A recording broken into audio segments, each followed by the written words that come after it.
अहाँ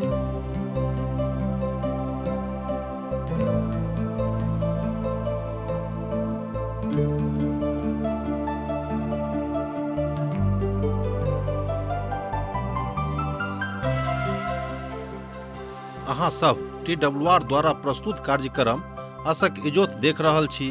यह एकटा सुनियोजित रूप से बाइबल के पुस्तक के अध्ययन थिको हैं।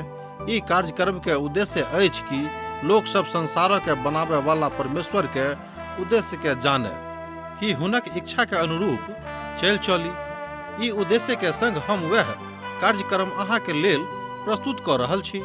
कृपया क के देखू आ सुनू, जाय सो परमेश्वर अहाँ के सफल बनावे। आशा के इजोत मैथिली कार्यक्रम में हम एक बेर और अहाँ के अभिनंदन प्रभु यीशु मसीह के मीठ आ पवित्र नाम से कह रहल छी। आजुक दिन हमरा सब इफिसियो पोथी तकर 3 अध्याय 14 पद से ल क 15 पदक दिस ध्यान करब। एठाम एहि तरह बतायल गेल अछि कि ज्ञान आ शक्ति के लेल प्रार्थना हमरा सब कोना करब। तहन आजुक विषय वस्तु यह बुझलियो, ज्ञान आ शक्ति के लेल प्रार्थना। हमरा लोकनि जानै छी कि पवित्र शास्त्र बाइबिल में बतायल गेल अछि कि ज्ञान आ शक्ति के लेल प्रार्थना करनाइ बड़ जरूरी अछि। तैं जतेक विश्वासी लोग छथि, विश्वासी के अर्थ होइत अछि कि जे केओ प्रभु यीशु मसीह के अपन उद्धारकर्ता के रूप में मानैत छथि, हुनका विश्वासी कहल जाइत छनि। अहाँ तऽ सीख गेल छी। तैं हमरा सबक प्रार्थना करबाक जरूरत अछि। अब आजुक अध्ययन एहिठाम हमरा सब आरंभ करब जे कोना के हमरा सब परमेश्वर में अर्थात यीशु में आबि कऽ ज्ञान प्राप्त कऽ सकैत छी, शक्ति पाबि सकैत छी। एहि तरह हमरा लोकनि आगाँ बढ़ि कऽ देखलहुँ हैं इफिसियो पोथी तकर 3 अध्याय आ तकर 14 पद। हम एही कारणे ओहि पिता के सन्मुख में घुटना टेकैत छी। हम जहिया एहि पद के पवित्र पोथी बाइबिल में देखैत छी, हमर मन गदगद भऽ जाइए। एहिठाम संत पौलुस बुझा रहल छथि कि हम एही कारणे ओहि पिता के सन्मुख में घुटना टेकैत छी। कारण की छल? ई कारण छल जे हुनक बड़ गंभीर रुचि अपन पिता में भऽ गेल रहनि। ओ बुझैत रहथि कि हुनक सतनामा के छोड़ि कऽ आर दोसर कोनो नाम मनुष्य जाति के स्वर्ग में प्रवेश नहि करा सकैत अछि आ नहि हुनका जिंदगी में शांति प्रदान कऽ सकैत अछि, जे अब आगाँ बढ़ि गेल छल। आ यह नव व्यवस्था जाय में हमरा सब रहैत छी आ जे अनुभव हुनका प्रभु में भेल रहनि, ओ अपन कथा के प्रभु यीशु मसीह में अपना रीति से देखैत छलाह। आ यह छल हुनका सभक नेब। आ यह कारण छल जे पद 1 से ल क पद 14 धरि हमरा लोकनि देखैत आबैत छी। हम तऽ एहि बातक बहुत पहिने बाजि चुकलहुँ हैं जे पौलुस प्रार्थना करबला मनुष्य छलाह। हमर भाई बहिन, हमरो सब गोटे के प्रार्थना करबला मनुष्य बनबाक अछि।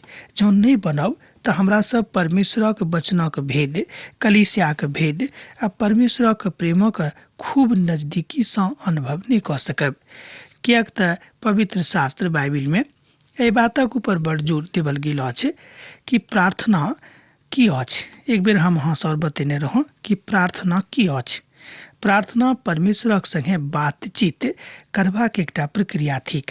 अर्थात जहन केओ भक्त अपन प्रभु से कथा करैत छथि तऽ वह प्रार्थना के क्षण भेलै कि ओ अपन प्रार्थना में परमेश्वरक भेदक जानकारी चाहैत रहथि। ओ प्रभु के ओहि सत्यक उजागर करऽ चाहैत छलाह।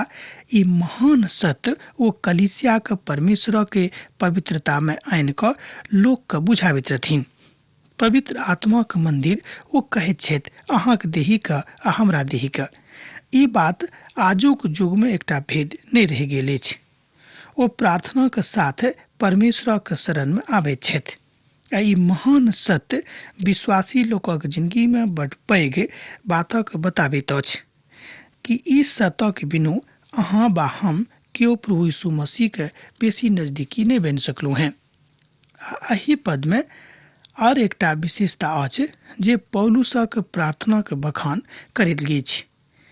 ओ ई बात में कहैत छथि कि हम एतेक नीक बनबा के कोशिश तऽ करैत छी कि हम प्रभु के नजदीकी बनू। तहन जे नीक शब्द हम एहिठाम कहलहुँ हैं, ई बात एहि बातक दिस उजागर करैत अछि कि हमरा प्रभु कहैत कि हाँ, अब अहाँ हमर नजदीकी में आबि गेल छी। ई बात संत पौलुस अपन उद्धारकर्ता प्रभु यीशु मसीह के मुख से सुनबाक इच्छा राखैत छथि।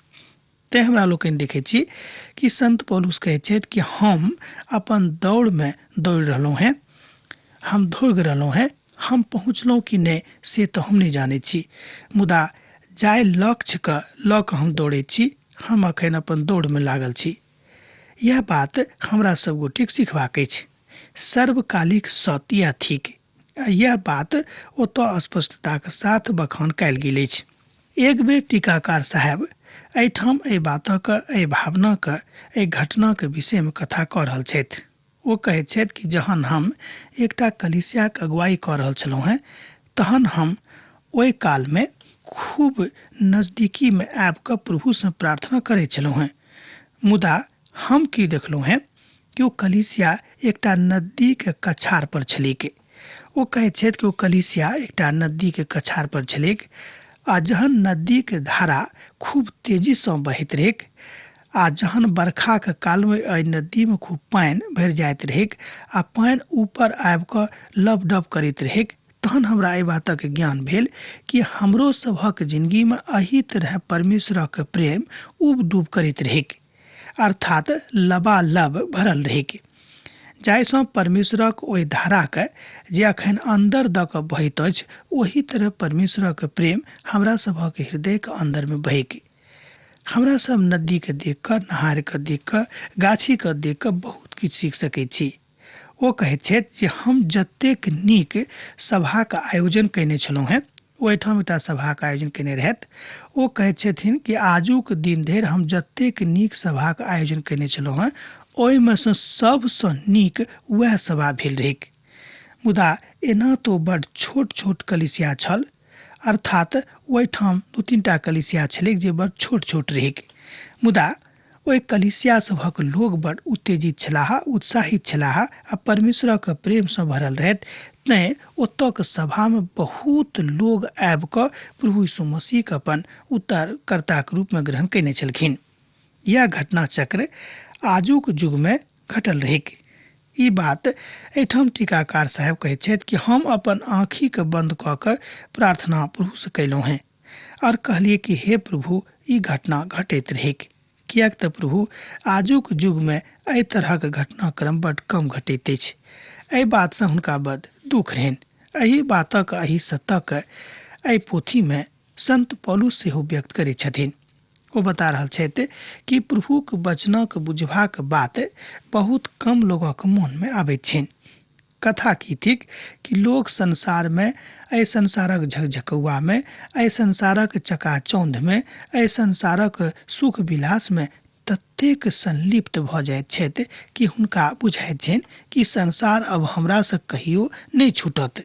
तैं जहन हुनका मन में एहि तरहक विश्वास भऽ जाइत छनि, तहन ओ गलत काज करनाइ आरम्भ कऽ दैत छथि आर अपन प्रभु सँ फरक भऽ जाइत छथि। यह एकटा बात मनुख जाति के परमेश्वर सँ अलग कऽ दैत अछि। एही ठाम शैतान अहाँक जिंदगी में सफल होइत अछि। हम अहाँ से कहब कि ई काज नहीं करू जाहिसँ शैतान अहाँक जिंदगी में सफल होइक। जहन हम दोसर कलीसिया के विषय बाजैत छी, तऽ हम कहब कि दोसर कलीसिया के थिक। दोसर कलीसिया तऽ हम ही बा अहाँ थिकहुँ हैं, किएक तऽ हमरे आ अहाँक द्वारा कलीसियाक निर्माण होइत अछि। मुदा हमरा सब अपन जिंदगी के अनेरे गमाबैत रहैत छी, अनेरे घटाबैत रहैत छी। एकर मतलब यह भेलै कि जे संबंध हमरा बीच में आ उद्धारकर्ता के बीच में रहेके से कमजोर भऽ गेल छैक। विशेष कऽ कऽ प्रार्थना के काल में, प्रार्थना करऽ में हमरा सब कमजोर भऽ गेलहुँ हैं। जँ प्रार्थना करऽ में अहाँ कमजोर भऽ गेल छी, हम कमजोर भऽ गेल छी, तऽ विश्वास नहीं करियौ कि प्रभु अहाँके मदद करता वा हमरा मदद करता। किएक तऽ जहन हमरा सब संगतिये नहीं राखबैक, तऽ हुनका सँ किछु प्राप्तिक आशा सेहो नहीं राखि सकलहुँ हैं। यह बात हमरा सबक हमर पिताक संगति के विषय में बखान करैत अछि कि हमरा सबके अपन पिताक संगे खूब नजदीकी संबंध बना कऽ रखबाक अछि, आ तकर माध्यम की थिक तऽ प्रार्थना। यह से हमरा सब शक्ति प्राप्त कर सके छी, ज्ञान प्राप्त कर सके छी। यह बात संत पौलुस एहि अध्याय में एहिठाम बाजि रहल छथि। अर्थात हुनका संबंध में नीक बात यह थिक कि हमरा सब प्रार्थना में लागल रही।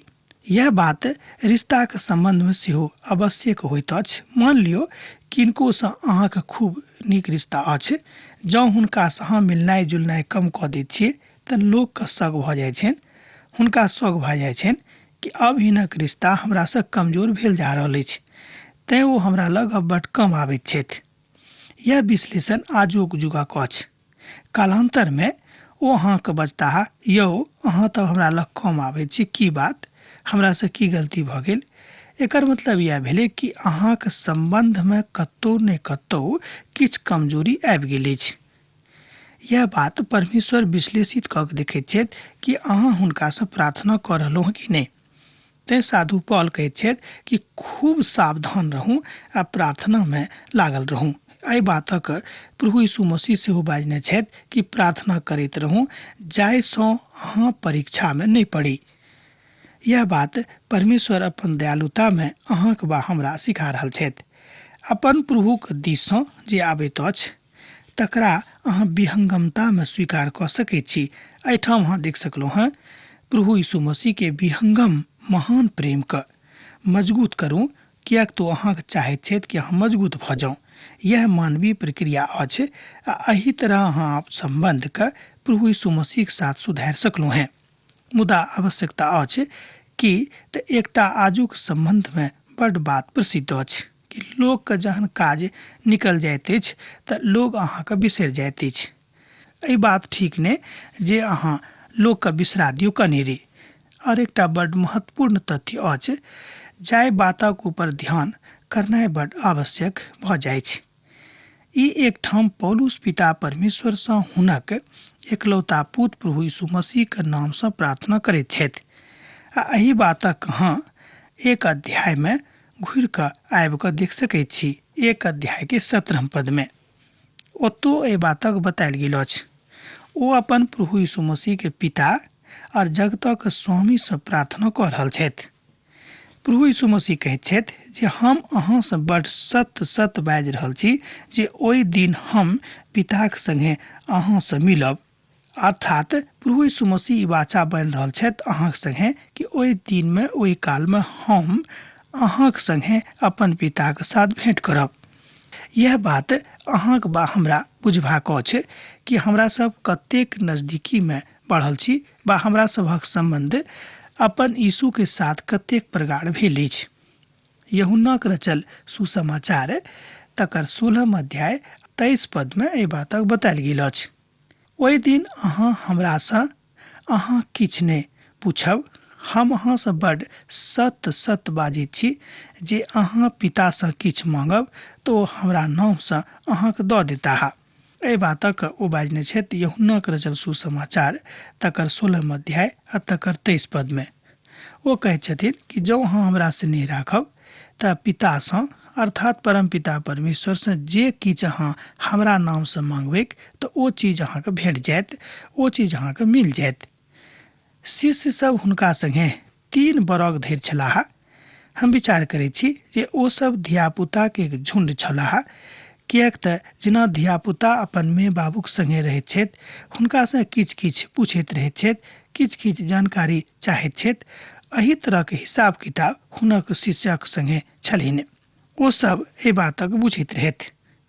अर्थात जे किछु हुएक कि ओहि काल में हमरा सब सचेत रहबाक जरूरत अछि कि ओ सब ओहि काल में हुनके में से किछु लोग छलाह जे सचेत नहि रहथि। आ एही कारणे शैतान हुनका जिंदगी में काज कऽ गेलिक और हुनका फंसा देलकिक। यह काल आजुक दिन में भऽ सके, जँ अहाँ सावधान नहीं रहब तऽ अहूँ फंस जायब। ई में कोनो बड़का बात नहीं, अहूँ फंस सकलहुँ हैं। आ तहन प्रभु यीशु मसीह हुनका सभक कहलनि कि अब हम अहाँ सभक छोड़ि कऽ जा रहल छी एहिठाम से। ई नहीं बुझबै जे हम अहाँ सबके सदा के लिए छोड़ि देब। हम सैद घड़ी अहाँके संगे रहब, मुदा जाय रूप में जाय हिसाब में अखन छी, एहि हिसाबे नहीं रहब। कियाक तऽ पिताक अतेक फुर्सत नहि छै जो मानवीय देही धारण कऽ कऽ सब दिन मनुखक बीचमे निवास करिक। आ एहिके बादो यीशुसँ किछु नहि बाजि सकैत छथि आ हुनका सब तहन अपन प्रार्थनाक पिताक नामसँ कऽ कऽ हुनकासँ किछु मंगबाक प्रयास केलखिन, मुदा ओ बात हुनका सभक यीशुक नामसँ भेट गेल रहनि। एहि तरहक एकटा घटना, एकटा किस्सा लोक कहैत छथि। हम बुझैत छी कि ई किस्सा सत्य हेतैक, किएक तऽ जे किछु हुनक नामसँ अर्थात यीशुक नामसँ पितासँ माँगतै तऽ हुनका मिल जेतैक, किएक तऽ एहि बातक स्वयं प्रभु यीशु मसीह कहलखिन। हम प्रभु यीशु मसीहसँ एहि बातक सेहो कहैत छी कि हे प्रभु, हमर लोकके एहि बातक ज्ञान दियौक जाहिसँ ओ अहाँक पवित्र प्रेम जे मनुष्य जातिक लेल राखल अछि मात्र ओ ताहि बातक बुझैक। प्रभु यीशु मसीह अपन लोकक प्रार्थनाके सुनैत छथि, अपन और पिताक नामसँ स्वीकार करैत छथि। ई बात बड आवश्यक अछि जे अहाँ प्रार्थना कऽ कऽ कोनाक शक्ति प्राप्त करैत छी आ कोनाक ज्ञान प्राप्त करैत छी। एहि तरह आब स्पष्ट भेल जा रहल अछि कि प्रार्थनाक द्वारा हमरा सब पिता परमेश्वरसँ शक्ति और ज्ञान प्राप्त कऽ सकैत छी। हमरा सभक अपन प्रार्थना अपन जिंदगीमे बड सावधान रहबाक जरूरत अछि। अर्थात प्रार्थनाक जिंदगीमे हमरा सब गोटेक बड सावधानीके आवश्यकता अछि, किएक तऽ सेवानिवृत्त भेलाक बाद हमरा सब बहुत बेर सोचैत छी कि आब प्रार्थनाक जरूरत की अछि। कनि ध्यान दियौक कि जहन लोक अपन काजसँ अलग भऽ जाइत छथि अर्थात सेवानिवृत्त भऽ जाइत छथि, ओ बुझैत छथिन कि आब तऽ बहुत भेल, आब हम कतेक प्रार्थना करब, अब कने शांतिमे अपन जिंदगीके बिताएब। श्रोता मित्र, एही ठाम लोग गलती करैत छथि आ शैतान हुनका जिंदगीमे खूब जोरसँ प्रवेश करैत छथि आ हुनका कमजोर कऽ दैत अछि। यह गंभीरता अछि आ यह गंभीर क्षण अछि जाहिमे अहाँक वा हमरा सावधान रहनाइ अछि। गंभीरतासँ एहि बातक बुझबाक अछि। एकटा अनुभवी प्रभुक दास बता रहल छथि कि हमरा लग जतेक लोक आबैत छथि हम हुनका यह बात कहैत छियनि कि जँ अहाँ वृद्ध भऽ गेलहुँ हैं, जँ अहाँ अपन सेवासँ निवृत्त भऽ गेलहुँ हैं अर्थात जे काज अहाँ करैत छलहुँ रोजी रोटीके लेल, जँ ओहि सेवासँ निवृत्त भऽ गेलहुँ हैं तऽ ई अहाँ कहियो नहि बुझियौक या बुझबेक जे अहाँ प्रभुक सेवासँ निवृत्त भऽ गेल छी।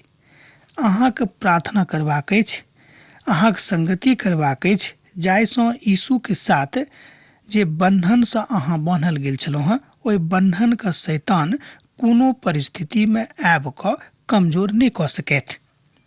की अहाँ जानै छियै बातके? शैतान तुरंत कमजोर कऽ देत जँ अहाँ अनेरेक जिंदगी बितौनाइ आरम्भ कऽ देबै, आलस्य भऽ जेबै। आलस्यमे आबि कऽ जँ अहाँ प्रार्थना करनाइ बिसरा देबैक, छोड़ि देबैक तऽ शैतान जरूर अहाँके सतावत, किएक तऽ एही फिराकेमे अछि जे अहाँ कहिया एहि तरहक परिस्थितिमे आयब और हम अहाँके सतायब। कि अहाँ कहियो एहि बातक ऊपर ध्यान देलहुँ हैं कि कहियो अहाँ एहि विचारक कयलहुँ हैं? साधु पौलुस एहि बातक कहैत छथि कि प्रार्थनामे हम लागल रहब, किएक नहि हमर मोन कमजोर भऽ जायक, हमर देही कमजोर भऽ जायक, मुदा हम प्रार्थनामे लागल रहब। दाऊद सेहो एहि बातक कहैत छथिन, हुनका दुनू प्रार्थना करबामे बड मोन लागैत रहनि। एहि अध्यायमे और फिलिपियोमे बड छोट छलिक। वास्तवमे पवित्र पोथीमे ई बात बताओल गेल अछि कि समाप्ति अहाँ नहि करब, किएक तऽ प्रार्थनाके जिंदगी बड जरूरी अछि। जँ अहाँ प्रार्थनाके जिंदगीमे कमजोर पड़ब तऽ शैतान अहाँके जिंदगीमे काज कऽ देत। बड छोट अछि। ओ कहैत छै जे हम कहियो एहि बातक बड महानताक बात नहि बुझैत छी कि जँ केओ सेवानिवृत्त भेलाके बाद प्रार्थना करनाइ छोड़ि दैत छथि। एकटा महान गलती अछि मनुष्य जातिके जिंदगीसँ। अपन प्रार्थनामे लागल रहू। मूसा जेना हमरा लोकनि जानै छी कि ओतेक पैघ पैघ काज करलाक बादो ओ प्रार्थनाके जिंदगीमे लागल छलाह आ एकटा छोट गलती हुनकासँ भेलनि आ ओही कारणे मूसाके जिंदगीमे कतेक दुख आबि गेलैक। हुनका जतऽ जेबाक रहनि ओ ओतऽ नहि जा सकलथि। अर्थात प्रार्थना प्रार्थना प्रार्थना प्रार्थनाके जिंदगीके बड आवश्यकता अछि। प्रार्थना मात्र 3 बेर पवित्र पोथी में अंकित कयल गेल छल से ने प्रार्थना शब्द बहुत बेर आबैत अछि। मात्र 3 पद एहिमे देवल गेल अछि जाहिमे प्रार्थना के विषय में बतावल गेल अछि। हमरा सब देखे छी कि एलिया कोना के प्रार्थना करे छलाह और एलिया के जिंदगी में जहन वो पहाड़ी पर चढ़ कर प्रभु से प्रार्थना करे छलाह तब प्रभु कोना उनका जिंदगी में काज क गेलेन। अर्थात जहन सब लोग बाल देवता के आराधना करे छलाह त एलिया बैस कर प्रार्थना में लागल रहत। तहन वो बताओल गेल अछि कि वो प्रार्थना करम में बड़ गंभीर छलाह। वो सब जे आराधना कर रहल छलाह अपन बातक ओ बता रहल छलाह जे अहाँ कहियो परमेश्वरक सही लोकक पराजित नहीं कऽ सकलहुँ हैं। कोना कऽ जँ परमेश्वरक लोक प्रार्थना में लागल छथि, किएक तऽ परमेश्वरक लोकक हाथ में प्रार्थना बहुत पैघ मजबूत अस्त्र अछि। जँ अहाँ प्रार्थना लागल छी तऽ कहियो शैतान अहाँके जिंदगी में बहुत मजबूती के साथ प्रहार नहीं कऽ सकै छै। ओ पराजित भऽ गेल छैक, ओ पराजित अछि, ओ अहाँके पराजित नहीं कऽ सकैत अछि। ई बातक अहाँ ध्यान राखबे, घबराएब नहीं। महान प्रार्थना के बात हमरा लोग देखे छी बहुत परमेश्वरक दास सभक विषय में जँ अहाँ हुनक जिंदगी के पढ़बे तऽ पाएब कि ओ सब प्रार्थना करयवला मनुख रहत। एहिठाम हमरा लोग देखे छी कि साधु पौल ए दुनू तीनों पद में प्रार्थना के ऊपर खूब ध्यान देने छथिन। वो कहै छथि कि प्रार्थना के बिनु मनुख कोनो काज नहीं कऽ सकैत अछि। एहि बातक रिकॉर्ड एहिठाम मिलैत अछि। यूहन्ना के रचल सुसमाचार तकर 17 अध्याय में प्रभु यीशु मसीह के प्रार्थना मात्र 3 मिनटक लेल अछि। बा अहाँ ओहि प्रार्थना के 3 मिनट में पढ़ि सकैत छी, मुदा सबसँ छोट प्रार्थना सेहो ओहिठाम बतायल गेल अछि। सिमोन पतरस बहुत छोट प्रार्थना करलखिन मुदा हृदय से करलखिन। ध्यान दियौक, सिमोन पतरस बहुत छोट प्रार्थना करलखिन मुदा हृदय से करलखिन। एहि बातक अहाँ देख सकैत छी मत्ती के रचल सुसमाचार तकर 14 अध्याय तकर 30 पद में। ओहिठाम छोट प्रार्थना कऽ कऽ प्रभु के बातक मानि लेलखिन आ कहलखिन कि यौ प्रभु हम अहाँके संगे छी। अब हमरा आजुक अध्ययन एही ठाम समाप्त करबाक आज्ञा दिअ, किएक तऽ अहाँ से विदा होय के हमर बेरा भऽ रहल अछि। जेना अहाँ सब पाती लिखैत रहैत छी, लिखैत रह, बिसरायब नहि। यीशुक नेह अहाँके जिंदगी में बनल रहै। आमीन। हमरा विश्वास अछि कि ई कार्यक्रम अहाँके लेल लाभदायक सिद्ध भेल अछि। हम चाहै छी कि अहाँ अपन आशीषके हमरा संग साझा करू। जँ अहाँके नजीक बाइबलसँ जीवनसँ संबंधित कोनो प्रकारके प्रश्न भऽ सकैत अछि तऽ अपन समस्याके लेल प्रार्थना करबाके लेल जँ चाहै छी तऽ हमरा फोन पर जरूर संपर्क कऽ सकैत छी। परमेश्वर अहाँ सबके एकटा सुखद आनंदित दिन प्रदान करैक।